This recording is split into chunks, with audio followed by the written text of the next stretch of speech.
So you got an interview coming up. You need a lot of important, critical information, and you're going to plan for it. Just remember, what would Hans do? Check out tip number 73.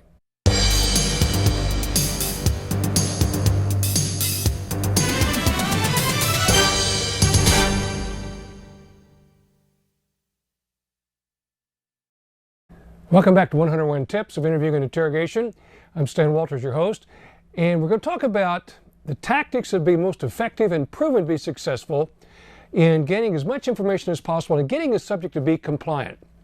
And let's talk about WWHD. What would Hans do?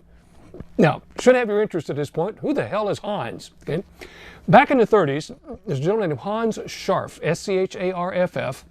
Hans Scharff was a businessman. Now, his grandfather got him into the textile business, and because his uncles didn't want to get into the business, it kind of got passed down to Hans. Hans' grandfather or uncle sent him down, or grandfather, excuse me, sent him down to South Africa. Hans was Polish, to learn business, learn the textile business, and to learn sales and marketing and so forth. He eventually became a salesperson for the Adler Car Company and did exceptionally well, became one of their top salesmen, began selling cars, the Adler and dealerships all over the world, a lot of to Western civilization. And as you imagine, he got pretty good at English and good at the business side. And as luck would have it, you know how things happen to you when you're minding your own business, right? Stuff happens. Hans Scharff is caught in Germany at the outbreak of World War II and is drafted into the German army. Now, a long story behind that, and some of my students, I've had you take a look at this, and so I'm not going to give you all the hints here. And if you just stumbled onto this, you need to Google Hans Scharff and look at the rest of his story and what happened to him. Scharff eventually was transferred to the Luftwaffe, to the prisons, where he was classifying and began interviewing Allied prisoners who were in air crews, gunners, waist gunners, navigators, captains, pilots, etc.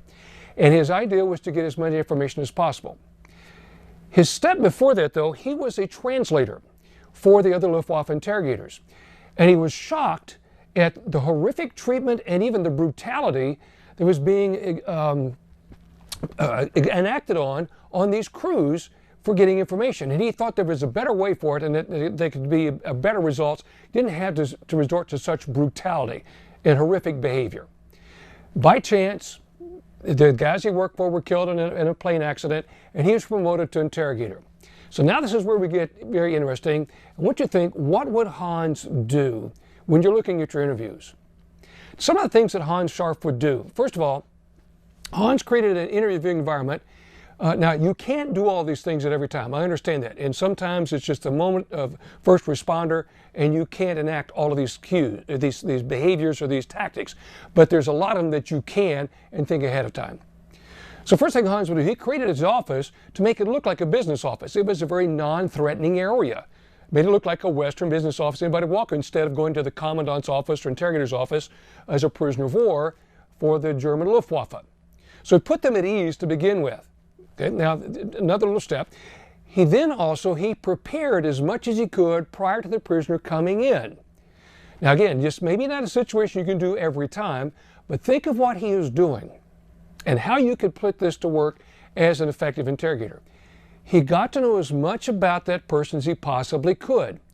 Any of the smallest details, personal details, business details, what their likes, dislikes, something about them, and you create a dialogue, or you create what we refer to as a like connection.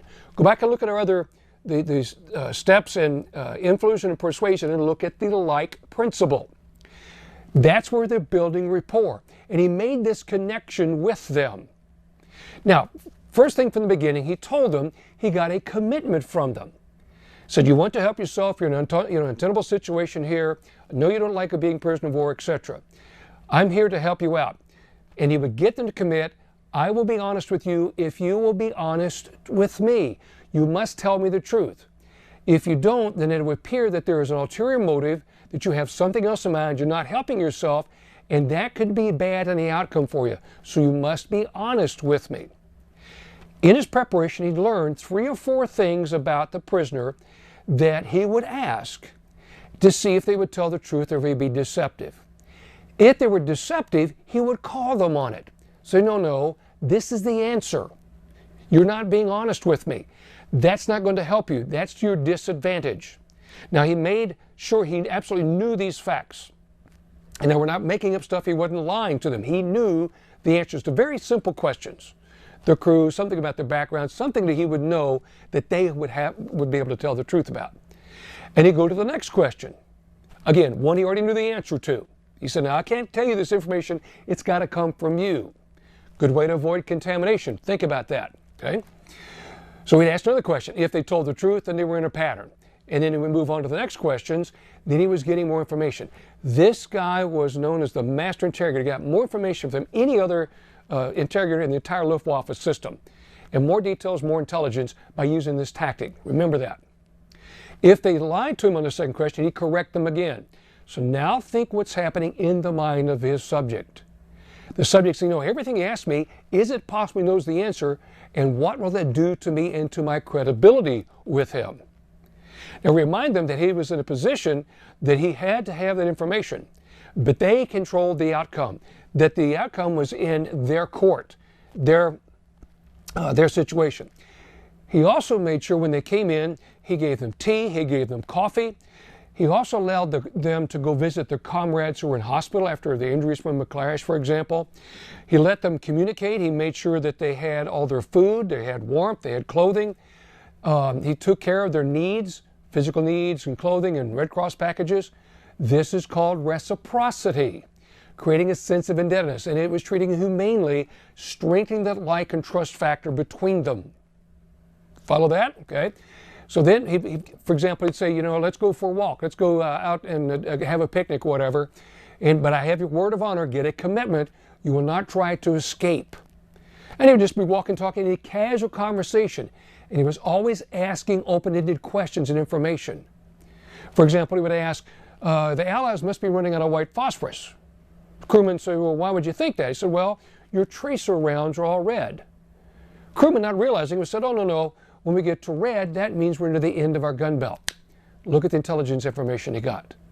And he all did this with non-threatening, non-coercive, non-manipulative approach by creating a like, reciprocity, non-threatening environment, creating a bond with the prisoner, developing a sense of trust. He looked after them. He made sure. Then he also gave them, you know, we have a limited amount of time. I have to make the decision. We got to make the decision. We will work this together. And he created a connection with us, we, not you, versus them. Again, creating that like bond. So scarcely there's a limited amount of time.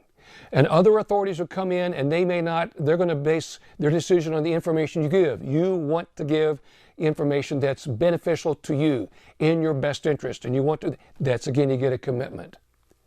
So look at how you could conduct your interview. How you set up a situation and create that bond between you and your subject. The subject, victim, witness, as well as suspect. And Hans Scharff was very, very successful to the point that the rest of the Luftwaffe camps began to model their interrogations after Hans Scharff. Long after the war, he even testified to save several of the flyers who were charged with treason because they thought they had betrayed the United States or Britain. They testified on his behalf of how he was humane, how many lives and men he saved in humane treatment, became that great a bond with them, became friends with them. Eventually, later came to the United States and began teaching interview and interrogation here in the United States. So think about, in your next interview, WWHD, in this situation, hostile subject, homicide, assault, rape, child abuse, whatever, what would Hans do? How would he treat his subject?